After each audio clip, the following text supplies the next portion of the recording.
Morning, welcome back to my channel জয়ত্রীজ ওয়ার্ল্ডে আপনাদের সবাইকে স্বাগত। তো আজকে আমি মায়ের ভোগ বানাবো। আমার বাড়িতে তারা মা আছে, তো কিভাবে ভোগটা বানাই আপনাদের সেই রেসিপিটা পুরোটাই আজকে আপনাদেরকে দেখাবো, এবং ঠাকুরের ভোগে কি কি লাগে সেগুলো আপনারা জানতে পারবেন আমার ভিডিওর মাধ্যমে।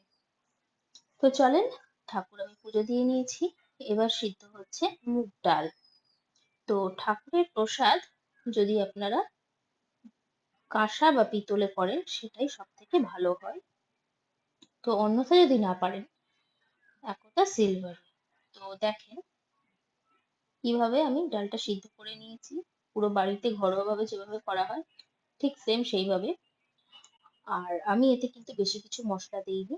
তো তারপর ঘি এবং জিরে ফোড়ন, তেজপাতা ফোড়ন দিয়ে দিয়ে দিচ্ছি এবার জিরে গুঁড়ো, কিশমিশ। এতে আদা দেব না, আর নামানোর সময় একটু গরম মশলা গুঁড়ো দিয়ে দেবো, ব্যাস। একদম নর্মাল প্রসেসে ডালটা বানাবো, হালকা হলুদ দিয়ে। যেহেতু ঠাকুরের ভোগে কিন্তু আমরা দেখি বেশি লঙ্কা চলে না, কোনো রকম ঝাল চলে না মায়ের ভোগে। মা আর গোপাল সেম। আর লবণের ক্ষেত্রে আমরা কি করি, সন্দক লবণটাই ব্যবহার করে থাকি, যেহেতু সন্দক লবণ ঠাকুরের ভোগের জন্য ব্যবহার করা হয়ে থাকে সেই জন্য। তো ডালটা আমার রেডি হয়ে গেছে। তারপরে আবারও জল দিয়ে দিলাম পাত্রে। এবার মায়ের অন্ন প্রসাদটা প্রস্তুত করে নেব। তো জলটা একটু মোটামুটি ফুটে উঠলেই তারপরে চালটা দেবো। তার মধ্যে আমি দিয়ে দিলাম একটু ঘি। ঘিটা দিলাম যাতে অন্নটা গায়ে গায়ে না লেগে যায়।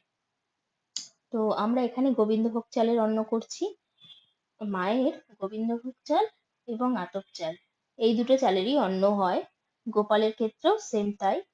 যেহেতু মা গোপাল দুজন একত্রে আমাদের বাড়িতে রয়েছেন স্বয়ং, সেই জন্য আমরা এখানে কিন্তু কোনো আমিষ ভোগ করি না, নিরামিষ ভোগই হয়।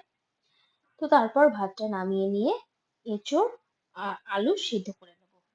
তো প্রথমে জলটা ফুটিয়ে এঁচোড় দিয়ে দিয়েছিলাম, এবার দিয়ে দেব আলু। তো কেটে রাখা ছোট ছোট আলু দিয়ে দেব সেদ্ধ করতে। প্রায় সেদ্ধ হয়ে গেছে, যেহেতু এখন অসময় এঁচোড়টা কিন্তু পাওয়াই যায় না, সেই জন্য আজকে ভাবলাম ঠাকুরকে এঁচোড় দেব।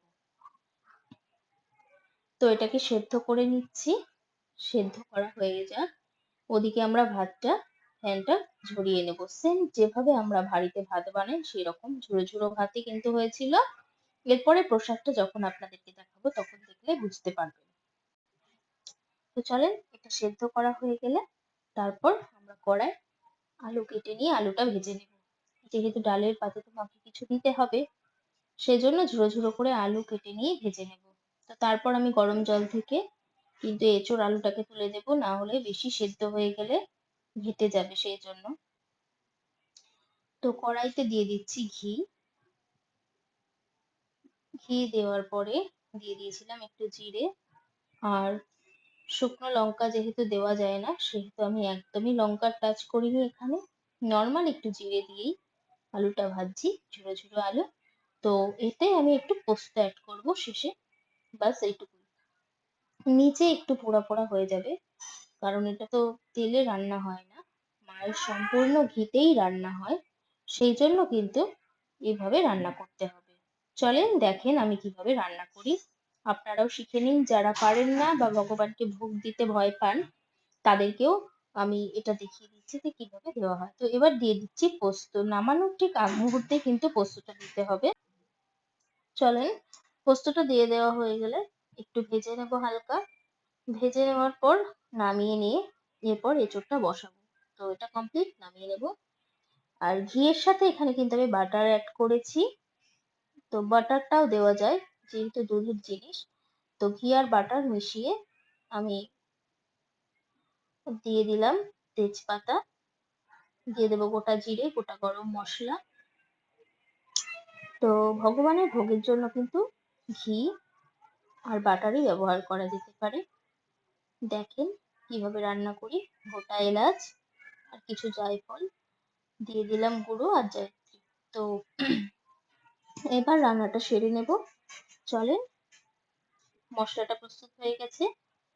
এঁচোড় আর আলু দুটো কিন্তু একসাথেই ভাজবো। ভাজতে একটু সময়ই লাগবে, কারণ এঁচোড় আলু যেভাবে সেদ্ধ করা হয়েছে ভাজতে একটু লাল লাল করে ভেজে নিতে হবে, না হলে কিন্তু টেস্ট হবে না। তো তার জন্য আমরা সুন্দর করে ভেজে নিয়েছি। দিয়ে দেবো লবণ, চিনি এবং হলুদ গুঁড়ো। তো এবার আমি রান্নাটা কমপ্লিট করছি। দেখেন এখানে দিচ্ছি হলুদ গুঁড়ো। আমি এখানে গুঁড়ো হলুদ ব্যবহার করছি, অনেকে চাইলে হলুদ বেটেও দিতে পারেন। তো অনেকটাই ভাজা ভাজা হয়ে গেছে। এরপরে মশলাটা কষিয়ে নেব। মশলার মধ্যে দিয়ে দিচ্ছি আদা বাটা, দিয়ে দিচ্ছি জিরে গুঁড়ো, এরপরে দেব গরম মশলা, চিনি, লবণ। ব্যাস এগুলো দিয়ে একটু কষিয়ে নিয়ে দেব কুচি কুচি করে কেটে রাখা টমেটো। টমেটোটা অ্যাড করতে আগে মনে ছিল না, সেই জন্য আমি কিন্তু পরে অ্যাড করছি। তবু টমেটোটা সুন্দরভাবে হয়ে যাবে। এরকম ভাবে কষাতে কষাতে অল্প অল্প জল দেব। জল দিয়ে কিন্তু প্রস্তুত করব। তো কেটে রাখা কুচনো টমেটোটা দিয়ে দিলাম। এরপরে দিয়ে দেব জল। তো হালকা হালকা জল দিয়ে কষাবো, যাতে মায়ের মহাপ্রসাদটা সবাই গ্রহণ করে তৃপ্তি পান। তো দেখেন মশলা জলটা দিয়ে দিলাম। এবার পুরোপুরি জলটা দিয়ে দিয়ে অল্প সময়ের জন্য প্রস্তুত হতে দেবো। তো এটা প্রস্তুত হয়ে গেছে। এরপরে আমরা চাটনি করব। সবকিছুই কমপ্লিট, শুধু চাটনিটা করলে হয়। তো এর মধ্যে সামান্য লবণ আর চিনি দিলেই কমপ্লিট হয়ে গেল। তো ভগবানের এই যে প্রসাদ নিবেদন করেছি, দেখেন ভাতগুলো একদম ঝুরো ঝুরো হয়েছে। ডাল, আলু ভাজা আছে, এঁচোড় আলুর তরকারি আর চাটনি। মায়ের মহাপ্রসাদ খেতেও খুব সুন্দর হয়েছিল। আপনারা চাইলে বাড়িতে বানিয়ে ভগবানকে